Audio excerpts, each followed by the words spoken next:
Hi guys, this video is going to be about how to organize a semester of studying abroad, especially in America, by yourself, independently from your university. There's several different factors that you have to think of when you want to organize studying in America. First of all, you will need a lot of money. Unless, of course, you can organize it through your university, then maybe they will at least take off like tuition funds or something like that. I had to organize everything independently as my university didn't really offer anything interesting in America. They only offered universities on the countryside where they have like a partnership with, which of course is not the, at least not for me, the American experience that I wanted, because I wanted to go to California. um, so yeah, you are going to need a lot of money. In total, I think it cost me about 20,000 euros to organize everything. Of course, that depends on which university you choose.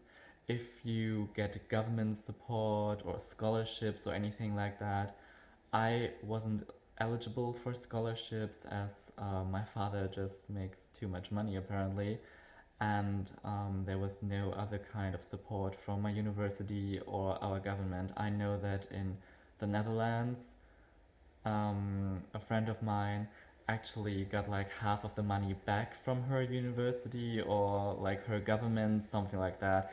They are kind of encouraged and sponsored to study abroad, at least from her university. That's what she told me. I don't know enough about this, but yeah, they definitely got some kind of support. I didn't. Yeah, you are going to need a lot of money and you're going to need a lot of time to get everything organized. You should start at least or start planning a year ahead of when you want to go. With the pandemic going on, maybe you think of studying in America like next year or something when hopefully everything is over. uh, you definitely, if you stay at home, have the time to get everything organized, either with your university or like by yourself, as what I did. Um, you should definitely be able to make it, of course, depending on how your situation is, if you are safe at home. And yeah, those are the two main factors I would say are like the most important ones to get you started. If you have the money, if you have the finances in however way you have them, and the time to organize everything, it's going to be a lot of running around from A to B, but it's definitely doable. So, what I did, we went to an independent organization, which is the DAAD, basically the German Academic Exchange program, which would be the translation. Um, but it's shortened to DAAD, which is Deutscher Akademischer Austauschdienst. Anyway, that's where we went, and we just like asked. So I want to study in America. What would I need to do? Do you have like any info or any kind of universities that you could get me into? It was an independent organization. They were completely free for us. They basically got the money from the tuition that I paid the university, so they got a cut from that money, and that's how they operate. So they gave me several different universities to choose from, several options. I said I wanted to go to California or San Diego or whatever, something that is not too expensive, but also something that offers English and psychology because those are my majors basically.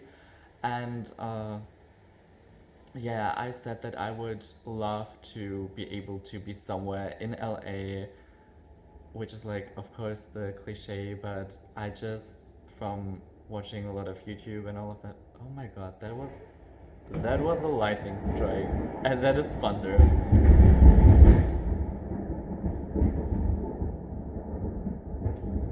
Okay. Amazing.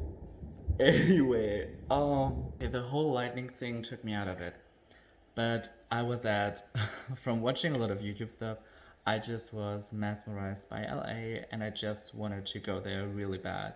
So my agency, they got several offers from different universities in LA and gave them to me. I could take them home, look through everything. It was all listed with pricing and whatever. And I decided for one university to apply, and they got the whole process started. So basically, first you do the application, at least that was the process like for me, and then you can get your visa because you need to have this application and basically have been accepted by the university so that they will grant you a student visa. What is important for the university thing to know is you can live, of course, on campus or off campus. I don't know if there's like huge difference in pricing, but I did the on-campus housing experience. So I lived in the student dorms and I chose the meal plan option. So I lived in an apartment with three other people. There were two bedrooms, two people in each bedroom, and there was a cafeteria, and I had to purchase a meal plan to eat there. I could eat 10 meals per week. I could just use them whenever and however I wanted. Um, and I had a lot of dining dollars. I think it was like 500 or something to spend throughout the whole semester. There were several on campus dining options. There was a Starbucks that I could spend my dining dollars on and all of that. So that was all included in the meal plan. Of course, if you get an apartment with a kitchen, you don't have to purchase a meal plan, but that's, of course, depending on the university you choose. For me, it was with the meal plan thing, it was mandatory. And yeah, there were several options for apartments too. You can get a single unit, which is of course more expensive, but I chose the one with three other people, which was, as I said, perfectly fine across the whole semester. But then, of course, expensive is tuition. With the tuition fee that I had to pay, which was about $7,000, I could choose four classes only. I would probably have taken more classes if it was possible, but then every class would have been like 900 to $1,000 on top. So yeah, that is very expensive, and you need to be aware that you can only, at least for me, it was that way, only can take four classes, or you need to be enrolled in four classes in order to uphold your student visa. So that is mandatory. You need to attend four classes, full-time classes, not online, and yeah, that will be, at least at this university, was about $7,000. Uh, then, of course, apartment, meal plan also costs a lot. You need to pay for all of that. And you need to, I don't know if I mentioned this before, get a financial statement to the university that you are able to pay $18,000 for the whole semester so that they know you have the finances to keep studying and not just at some point stop because the money runs out. So you need to get them all of that. And you need to write on your application like something why you aspire to study in America and why at this university, what you just hope to achieve with this, um, which was about one page or a half page. And yeah, that's basically it. And it's just a regular university application then. So once you got all of that sorted out, also paid for health insurance, of course, that's important too, which was a little complicated for me. But yeah, you had to do that as well. And also just applying for student housing was kind of really weird. I couldn't really use the regular portal. So, or like I couldn't use any portal they offered. So I had to write them an email, and my advisors at the university, they did it for me. She was amazing. We really got along well, and she's just such a lovely person. And she took care of everything for me.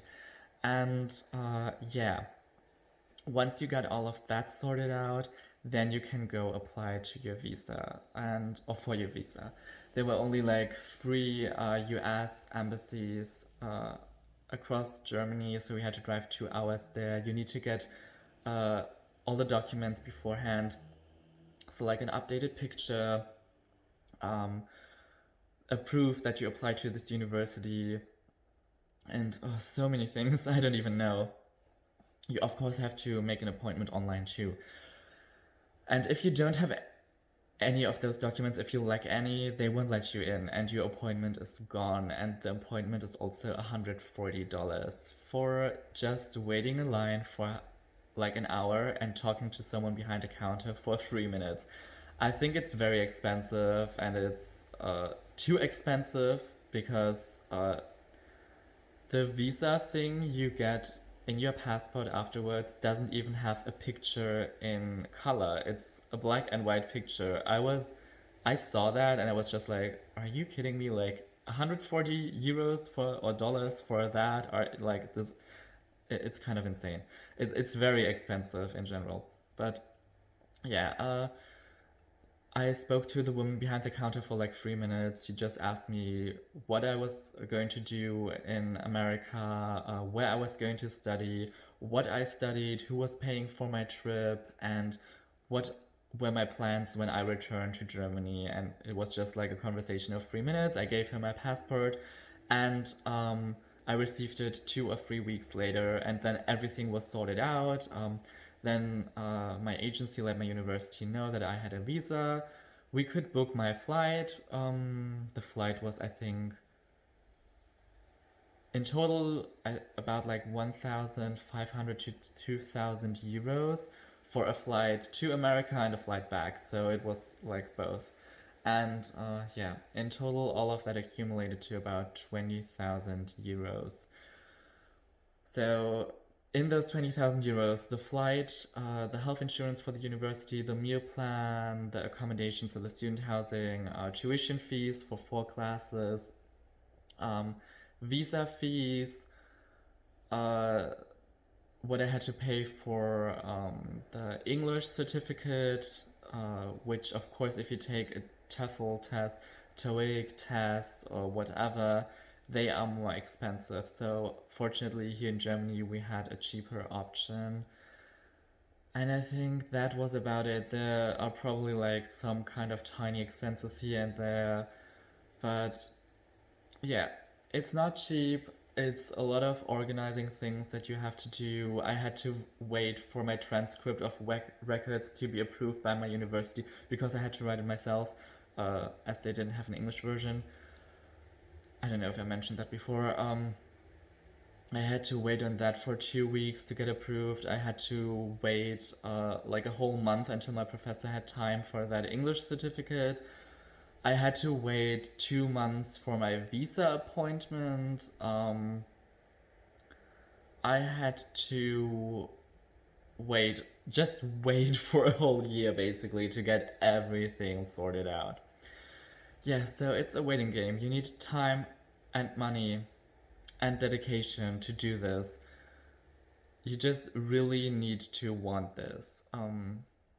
It's probably easier and doesn't take that much time if you organize everything via your university. But that was not an option for me. So if you do it by yourself, those are the things that you need to look out for. You just have to double check everything, keep records of everything, make sure all things are up to date with your most recent classes, the most recent picture for the visa, and all of that, so that everything just runs smoothly and there are no issues. Those are like just the most important things that you have to take care of, because there were people at the embassy, the American embassy, where they were just like, oh, I actually forgot this and this at home. And they said, oh, we can't let you in. You just missed your appointment. The 140 euros are also gone. Well, I'm just like, that's harsh. It's terrible.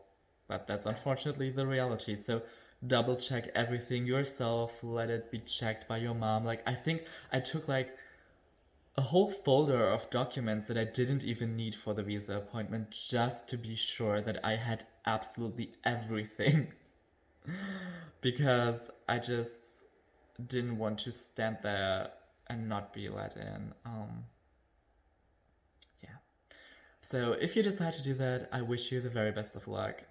You hopefully have a lot of time on your hands with the pandemic situation going on. So if you decide to do that next year or the year after, you can already get started, get in contact with agencies, maybe sort out finances, if it is even possible for you to pay for all of that, because it is a lot of money, or maybe find a cheaper alternative uh, in America. It definitely was a once in a lifetime experience, and I wouldn't miss it for anything else in the world. So it was so worth it. All the effort paid off. Best time of my life, honestly. So yeah, I hope this video helped you, gave you kind of a glimpse overview of everything that you need to take care of. And yeah, good luck.